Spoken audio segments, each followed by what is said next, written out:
Bonjour et bienvenue à tous et toutes à ces interviews que nous faisons, Clément et moi. Et aujourd'hui, le thème, c'est comment passer de bonnes vacances avec une famille recomposée. Bonjour Clément. Bonjour Oriane, tu vas bien? Oui. Ouais, ouais. Alors, les familles recomposées. Wouh! Bonjour Sorette. Salut frérot! C'est un sujet qui est d'actualité déjà, puisqu'on est au moment des vacances. Et c'est un sujet qui concerne beaucoup de monde et qui est très intéressant. Ça implique pas juste les deux personnes qui ont recomposé la famille, ça implique quatre familles, puisque qui dit recomposé, ça veut dire qu'il y a eu séparation entre un homme, une femme d'un côté et un homme, une femme de l'autre côté. Et ces quatre familles, en fait, dans leur histoire, sont intriquées et surtout s'intriguent pour les enfants.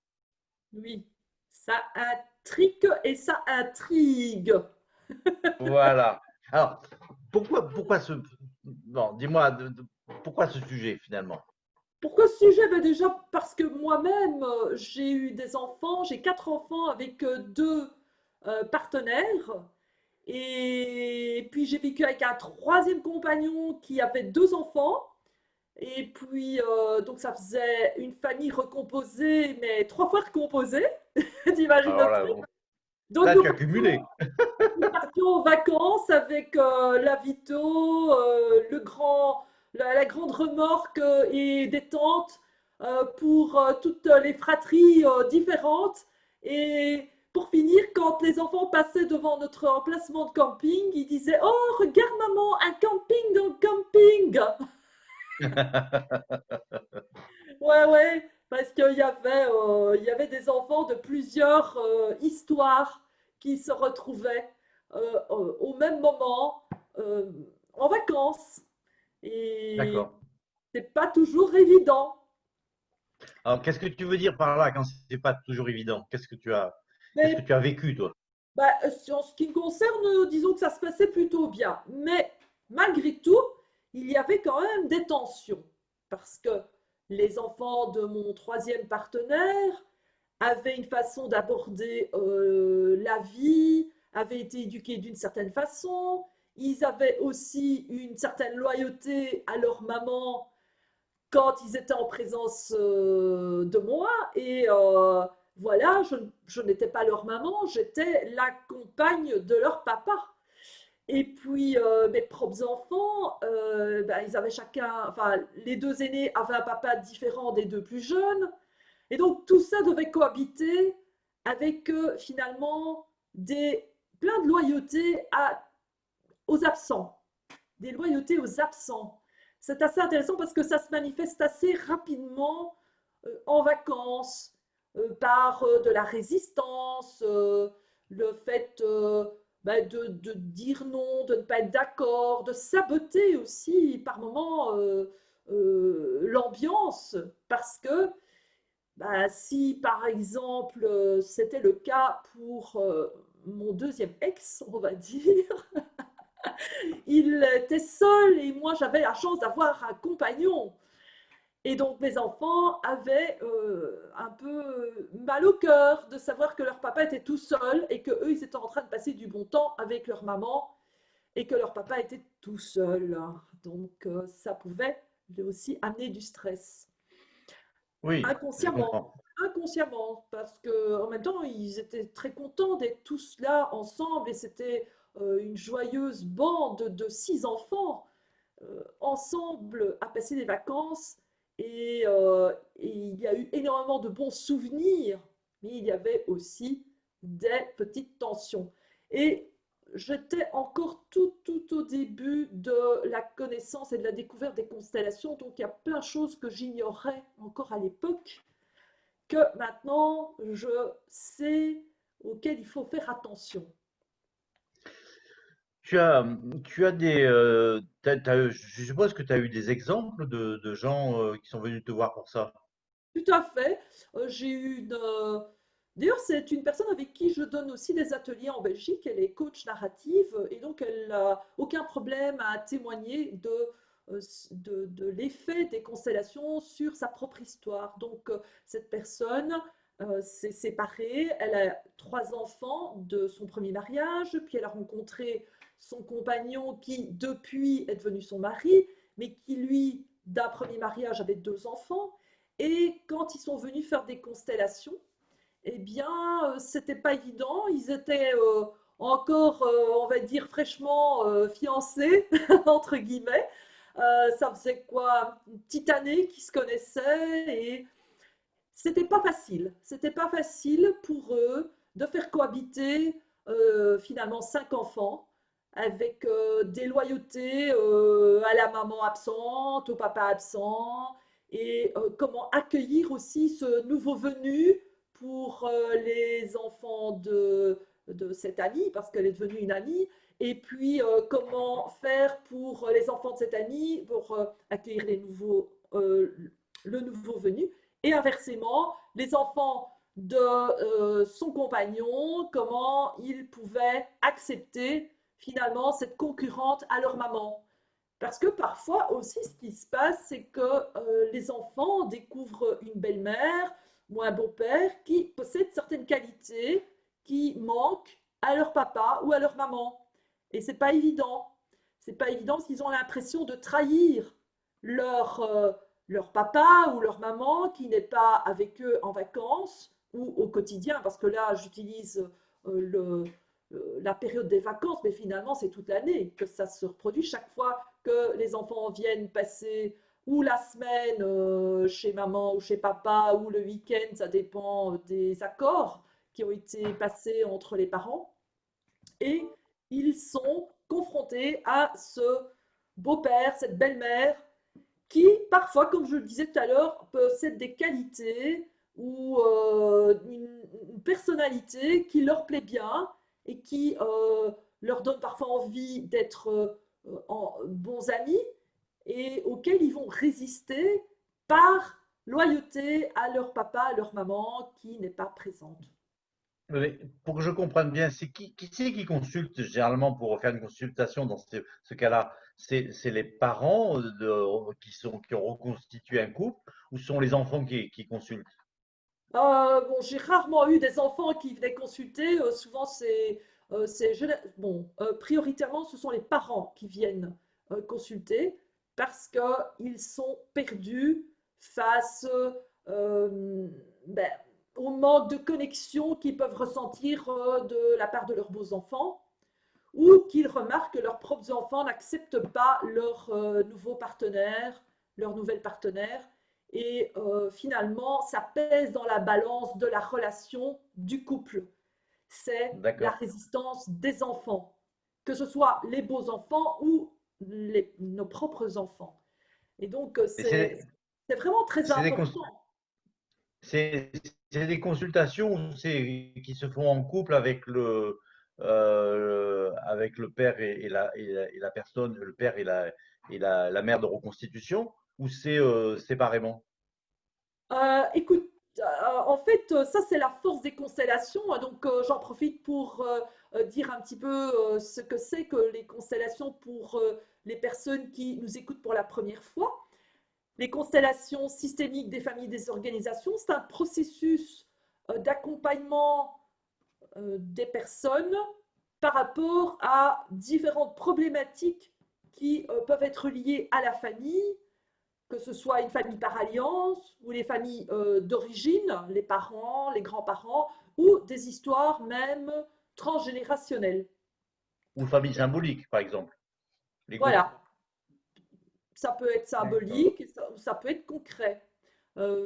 Et la thérapie peut se faire soit en groupe, soit en individuel et même en ligne. C'est possible de le faire en ligne. Et donc on crée une représentation, soit avec des personnes qui sont des représentants, une représentation du système du client, de la cliente, ou avec des petits personnages comme les Playmobil, mais ça peut être toutes sortes d'autres Et supports, ou moi, même, moi, j'utilise souvent des figurines voilà, de formes différentes. c'est ça. Mais moi, j'ai déjà fait ça avec des tasses. J'ai même des petits galets et je fais ça avec des galets. ou bien aussi D'accord. je le fais avec les dessins graphiques que l'on peut avoir sur un PowerPoint. Donc, il y a plein de façons de le faire, ou même par visualisation. Donc voilà, ça c'est l'approche. Et ce qui est assez intéressant, c'est que lorsque une personne est confrontée à un problème familial, elle n'est pas obligée de venir avec toute sa famille. Contrairement aux thérapies familiales ou aux thérapies de couple, la personne vient seule Voilà. et elle va pouvoir représenter tout le système, soit avec des objets, soit avec des représentants, si c'est en groupe. C'est celui qui ressent le problème qui vient consulter, en fait.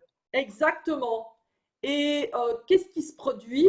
Et grâce au processus, en fait, on offre la possibilité au client, à la cliente, de se dissocier de sa situation, d'avoir un regard, je dirais, extérieur, un regard méta, et également de retrouver une bonne place dans son système. Et rien que ça, rien que de regarder même à sa propre histoire représentée sous la forme d'un schéma, sous la forme d'une construction avec des Playmobil ou des objets ou représentés par des personnes, eh bien, le fait d'observer change la perception de l'expérience et Ouais. donne accès à des solutions que la personne a en elle-même. Oui, parce je pense qu'il faut dire aux internautes, surtout ceux qui ne connaissent pas forcément ce genre d'approche, c'est que quand nous avons vécu des problèmes réels de relation entre soi et sa mère ou son père ou sa famille, c'est quelque chose qui a été vécu il y a peut-être 20 ans, 30 ans, mais ce qu'il en reste, ce n'est pas la réalité, c'est le souvenir de la réalité, c'est la représentation que l'on a gardée. Donc, on continue 20 ans après à avoir un problème avec sa famille, c'est un problème dans la famille qui est dans la tête. C'est pas un problème dans la famille qui est dans la réalité. Oui, et je dirais même plus, c'est dans la tête et c'est dans les cellules, parce que Oui, en plus. tout cela se code aussi avec les émotions, et les émotions, en fait, c'est des cocktails hormonaux, donc ça va imprégner notre organisme et ça va figer des émotions qui sont finalement toujours actives, mais en dehors du contexte.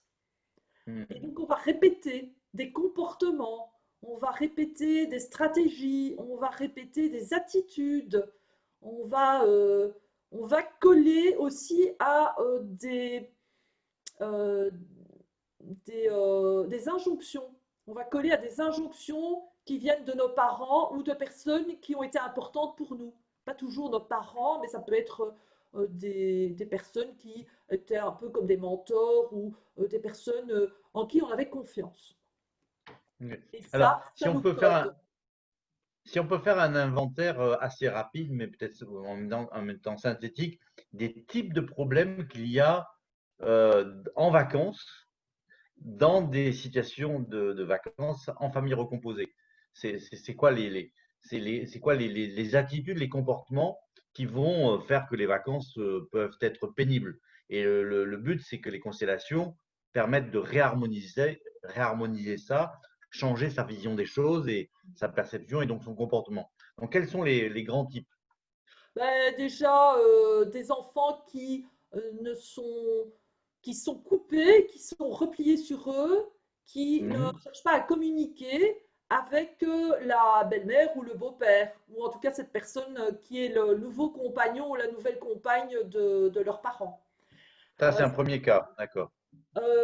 une autre manière, c'est de faire des bêtises, faire des bêtises, et donc À répétition. d'attirer l'attention en faisant des bêtises. Et les Mhm. bêtises, ça peut être des petites choses jusqu'à des choses assez graves. Mhm. Et moi, j'en connais un troisième, c'est des bagarres ou des tensions entre les enfants de familles différentes Oui, qui, en fait, ne se supportent pas ensemble, oui, exactement. C'est avec des aussi compétitions. oui. Et, euh, et puis après, ben, je dirais la situation que vous vivez, vous, en tant que parent de famille recomposée, eh bien, ces situations font partie aussi de ces exemples. Et il y en a, je dirais, autant aussi qu'il y a de personnes, hein, parce que chaque famille a sa culture. Et donc, c'est aussi une sorte de fusion culturelle entre différentes familles.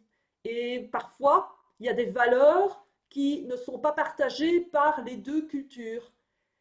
Et il va y avoir des combats entre, je dirais, entre les deux cultures. Voilà, il va y avoir des tensions qui seront aussi Ouais. liées aux valeurs défendues par les cultures, par les parents, les beaux-parents, et il y a aussi beaucoup de loyauté inconsciente.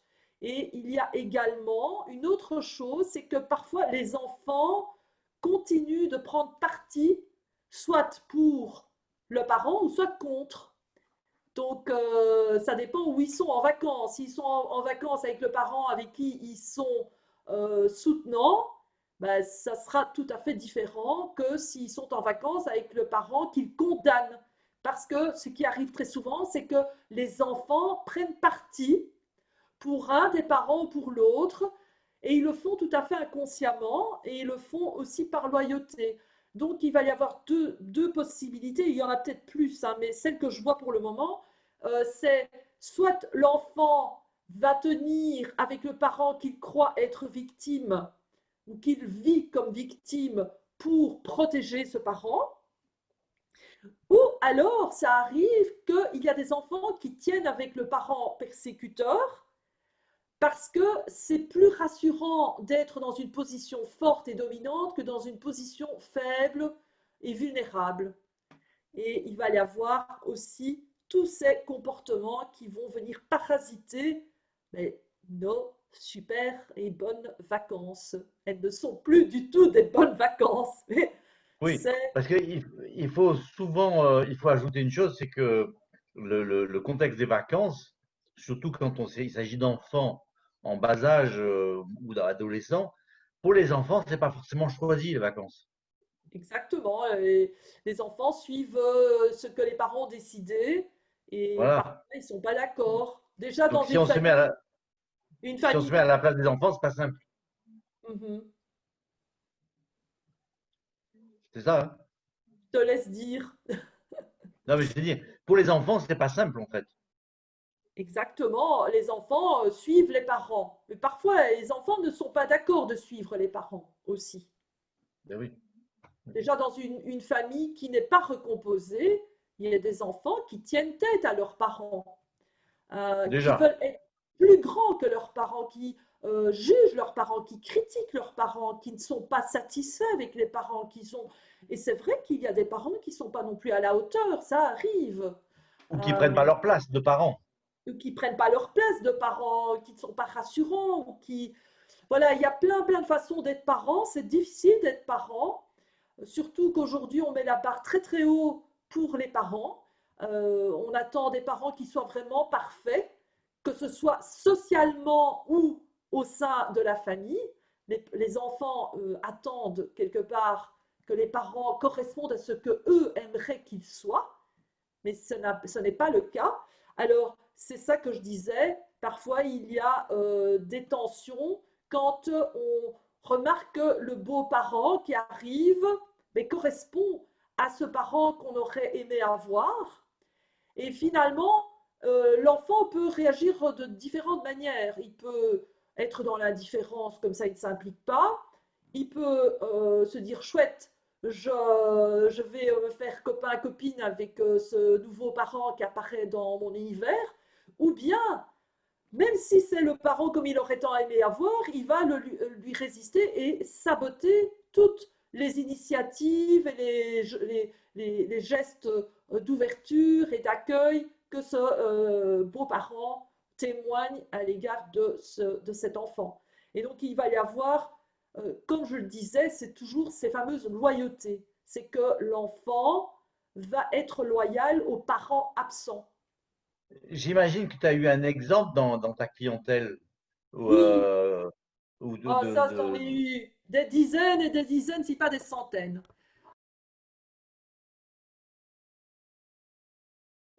Véronique, qui est venue me voir 3 mois avant les vacances.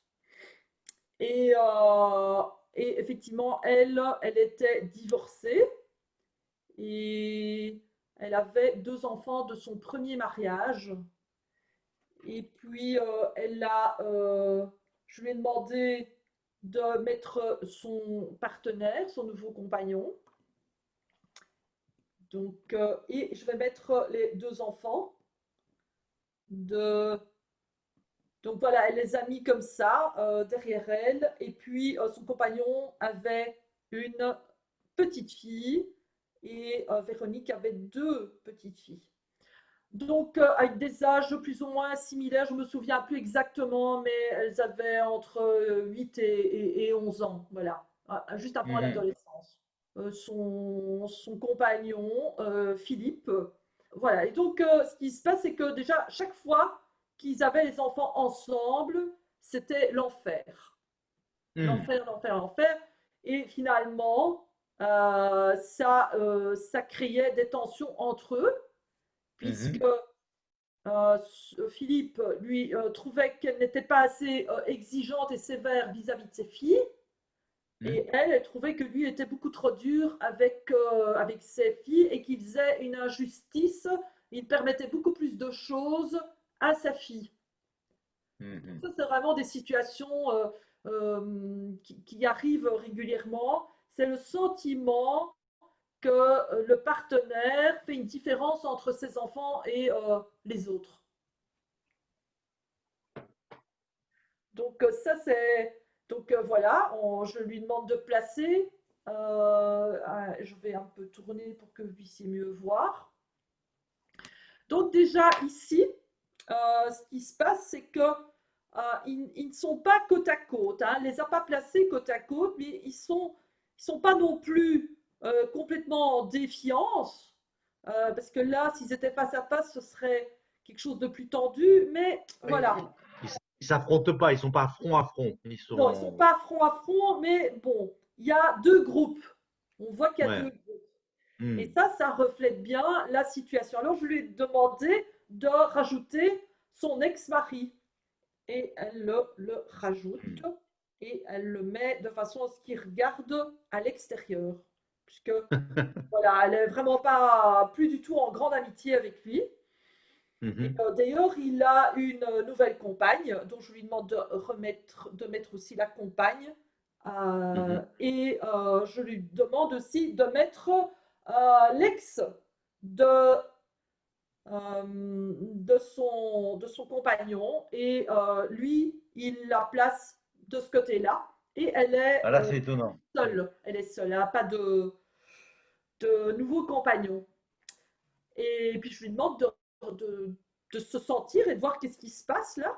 Et elle me dit que son attention est dérangée par la présence Elle voudrait bien le mettre là, en dehors du champ, parce que ça, c'est aussi cette feuille A3 que vous pouvez voir, c'est le champ qui c'est l'espace où on va manifester la constellation. Et mettre à l'extérieur, c'est vraiment aussi une forme d'exclusion. Et je lui dis, ça, c'est pas spécialement indiqué d'exclure le père de ses enfants. Ça va pas, ça.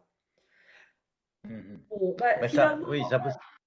je Mhm. la laisse faire hein, parce que je ne suis pas quelqu'un qui impose et donc je dis ok, on va laisser comme ça. Voilà. Mhm. Et ils sont en dehors du champ. Et là, qu'est-ce qui se passe? Il y a une des deux, hein, c'est l'aîné qui a du mal à rester connectée parce qu'elle regarde vers son papa. Mhm. Elle n'aime pas que son papa soit exclu. Elle est loyale à son papa. Donc, quand ils partent en vacances, elle n'est pas présente avec sa maman. Elle a son cœur et, disons, son âme qui est avec son papa. Et puis aussi, ça l'intrigue, hein, parce qu'il y a cet autre partenaire qui est là. Hmm. Et finalement, il y a un peu de jalousie aussi, hein. Hmm. Elle aime pas laisser son père seul avec sa nouvelle compagne. Ça l'embête parce que c'est quand même un petit peu aussi la préférée de son papa. Hmm. Et voilà, c'est comme si cette personne lui volait son papa. Hmm. Donc il y a un petit peu de ça. Et puis ici, c'est ce qui se passe à un moment donné.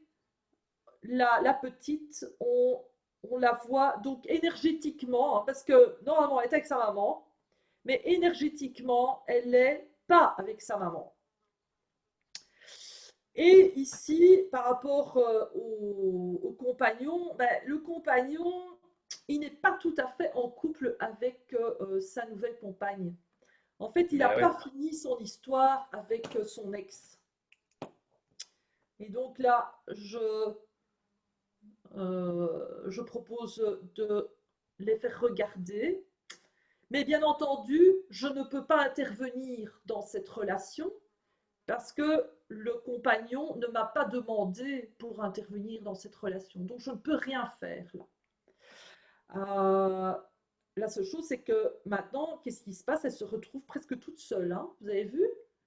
Sa Ouais. fille est derrière elle.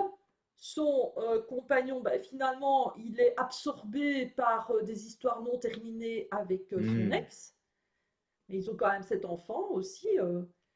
Et puis elle ne veut pas de son ex-mari. Et son ex-mari, il est un petit peu dans une histoire à trois avec sa relation de préférence avec son aîné. Et Hmm.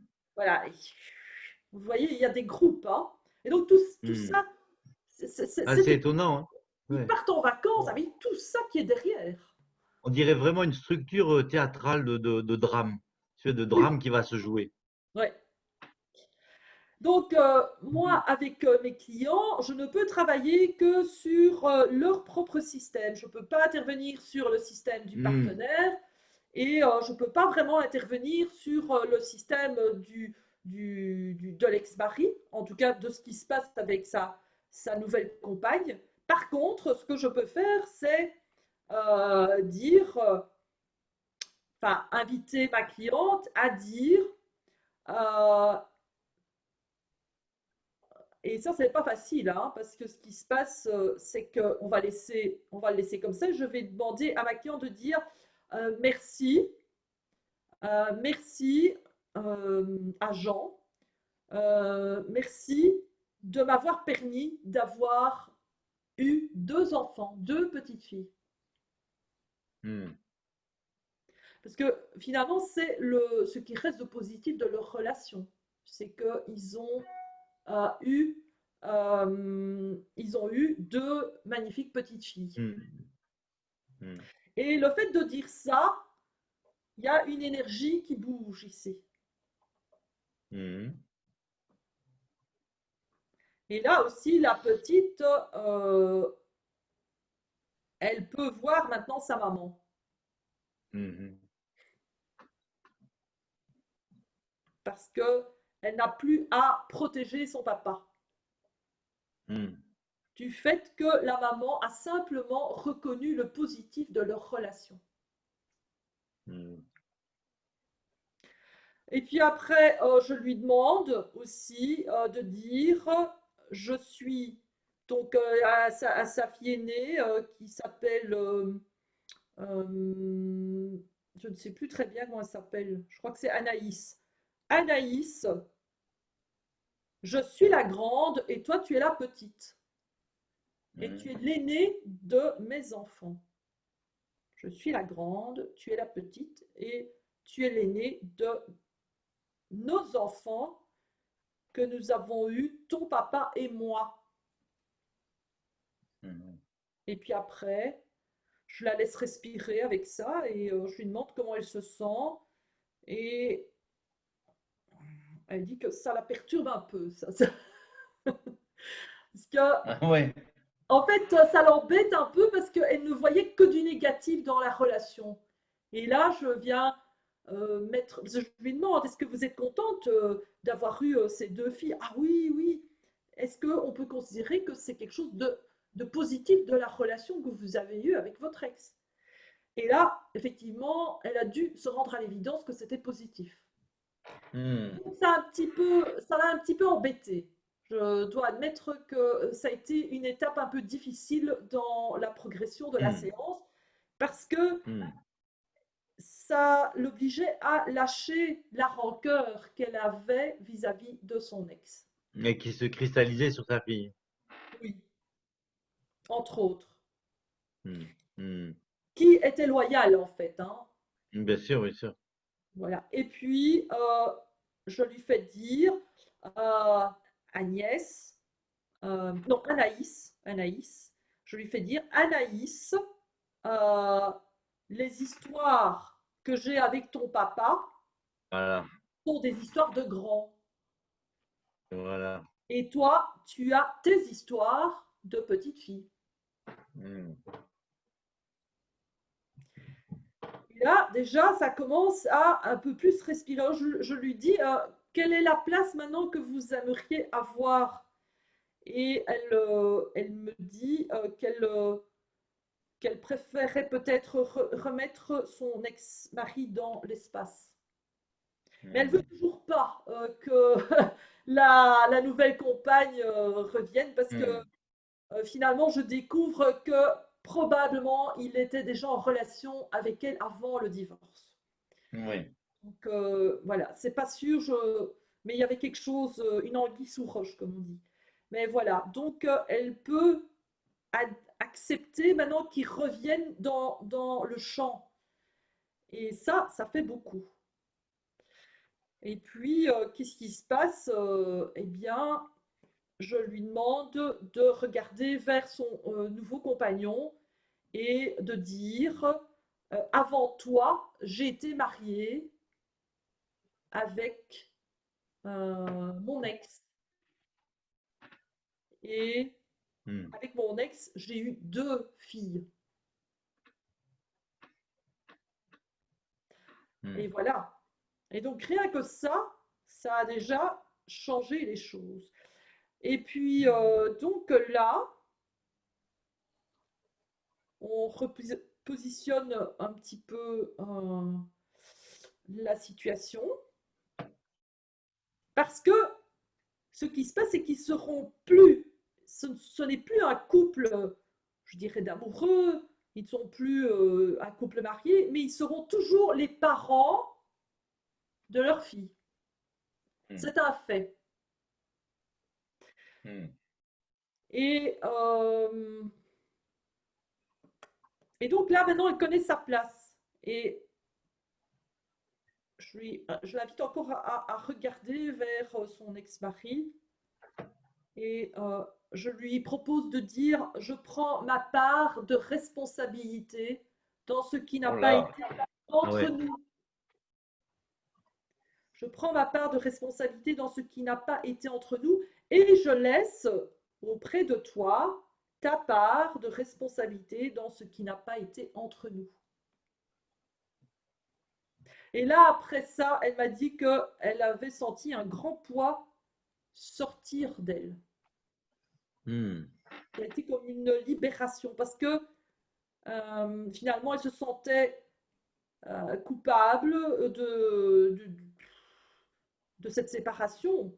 Et en fait, il y Hmm. avait un ensemble de choses. Elle lui en voulait et en même temps, elle portait une culpabilité. En fait, c'est assez confus, mais il y avait les deux. Elle lui en voulait parce qu'il y avait eu cette histoire avec cette autre personne et elle se sentait coupable parce qu'elle avait cassé la famille et donc elle ne respectait plus une valeur très importante pour elle qui est une famille unie. C'est vraiment très important pour elle. Et là, je lui ai demandé si c'était OK et si on pouvait en rester là pour cette séance. Parce que, comme je l'ai dit tout à l'heure, je ne pouvais pas intervenir sur son nouveau compagnon, ni sur la nouvelle compagne ou la compagne de son ex-mari. Mais par contre, le fait de reprendre une bonne place, qu'est-ce qui se passe? il regarde quand même vers là, hein. Il regarde vers Mm. cette autre possibilité. Et les deux petites filles ne sont plus derrière maman, en train de se cacher, mais elles sont devant. Et donc, elles peuvent Oui. voir la petite fille du compagnon. Et donc, Mm. l'énergie est ouverte pour créer des relations de jeu, de sympathie, d'amitié. Mm. Donc, c'est ouvert. Mm. Voilà. Donc, bien entendu, il n'est pas en couple avec elle, mais il y a encore des choses à résoudre et ça, ben, ça lui appartient. On ne peut pas tout Et, et qu'est-ce que ça a changé dans la vie de la famille reconstituée? bah, surtout, les vacances se sont passées beaucoup plus sereinement. Il y a eu moins de tension entre les enfants. Et donc, forcément, il y a D'accord. eu moins de tension entre les deux partenaires. Donc, ce qui est intéressant, c'est qu'on n'est pas Mm. obligé de finir sur une image parfaite de la famille parfaite, la famille bisounours où tout le monde s'aime, tout le monde se prend dans les bras. Et non, chacun a le droit d'être là où il est. Mais la personne qui vient demander sa constellation, elle retrouve la sérénité par rapport à une situation. Et Mm. donc, les choses s'apaisent parce que ben, il y a déjà au moins une personne qui est moins tendue et donc ça crée moins de tension. Mm. Moi, ce que je retiens de ça, c'est que les constellations, cette constellation, elle met en évidence par la mise en scène, en fait, des comportements ou des tensions, d'une part. Elle met en évidence aussi des jeux de la mère vis-à-vis de ses enfants. Et elle les mettait derrière, c'est comme si elle les protégeait. Et si Oui, elle les protégeait, c'est qu'elle sentait sans doute un danger ou quelque chose comme ça. En tout cas, on était plutôt dans cette figure-là. Ce que je vois aussi que c'est les constellations permettent, c'est un processus qui est basé sur le fait d'assumer sa responsabilité et de reconnaître les faits. C'est d'accepter, ça permet en fait de faire un travail d'acceptation. Et ça, exactement. le troisième chose que je trouve intéressant aussi et qui est à retenir, c'est que c'est un processus. Ça veut dire que et il faut peut-être plusieurs séances pour vraiment faire Oui, une transformation complète. tout à fait. Ok. Et ça fonctionne même si les personnes, tous les membres ne viennent pas faire la constellation, ça fonctionne quand Mm. même. Oui, oui, puisque Parce qu'en c'est. fait, on redonne le pouvoir à la personne qui demande à Oui, être sereine, en paix avec la situation telle qu'elle est. ok. On va C'est le pas, processus qui crée ça. voilà. Et sortir du jugement aussi, ça c'est très important. Voilà. Je crois on arrive à la fin Oui. de cette présentation et ben, je te remercie. C'était vraiment très, très intéressant, encore une fois, très, très illustrant. Et ce qu'il nous reste à dire, c'est que si les personnes veulent aller plus loin, qu'elles soient professionnelles ou qu'elles soient des particuliers, justement des familles, nous proposons une initiation, une formation d'initiation aux constellations. Oui. Tu veux en dire un petit peu plus? C'est une initiation pratique pour principalement au départ des coachs, des thérapeutes, des psychologues et toute personne qui travaille avec l'accompagnement aux personnes, hein, qui travaille dans le domaine de l'accompagnement aux personnes. Et à la fin de ces 3 demi-journées, vous aurez des outils pratico-pratiques que vous pourrez appliquer dans vos séances. Et donc, c'est accompagner vos clients en tenant compte du système auquel ils appartiennent. Puis nous avons aussi une formation pour les constellateurs qui aimeraient apprivoiser la possibilité de faire des constellations en ligne, 2 demi-journées. Et puis aussi, il y a la formation certifiante en e-learning. Donc, c'est sur une plateforme avec des vidéos, des PDF, des webinaires et tout un accompagnement. C'est sur 1 an minimum, 2 ans maximum. Et avec ça, bien entendu, vous pouvez ouvrir votre cabinet de consultation tout en tout en pouvant rejoindre les associations les plus connues de constellateurs au niveau international. Ok. Voilà, donc, et nous avons aussi dans l'intention de proposer des web ateliers thématiques. Donc, pour être informé de toutes nos activités, Voilà. je vous propose de regarder ici en dessous de la vidéo, vous allez trouver le nom de mon site academycoachingsystémique.com, de vous abonner à notre newsletter et vous recevrez toutes les informations nécessaires. Il y a aussi un agenda sur ce site. Comme ça, vous pouvez cliquer et vous enregistrer pour nos activités quand elles sont programmées. Et vous pouvez nous poser des questions par mail ou par voilà. Oui, vous allez aussi encore trouver sous cette vidéo l'adresse email oriane.cormand@gmail.com. Voilà. Eh bien, Clément, Mais il ne nous reste plus qu'à nous dire au revoir et oui, à vous dire au revoir à tous. On vous souhaite le meilleur et on vous envoie une pluie d'étoiles.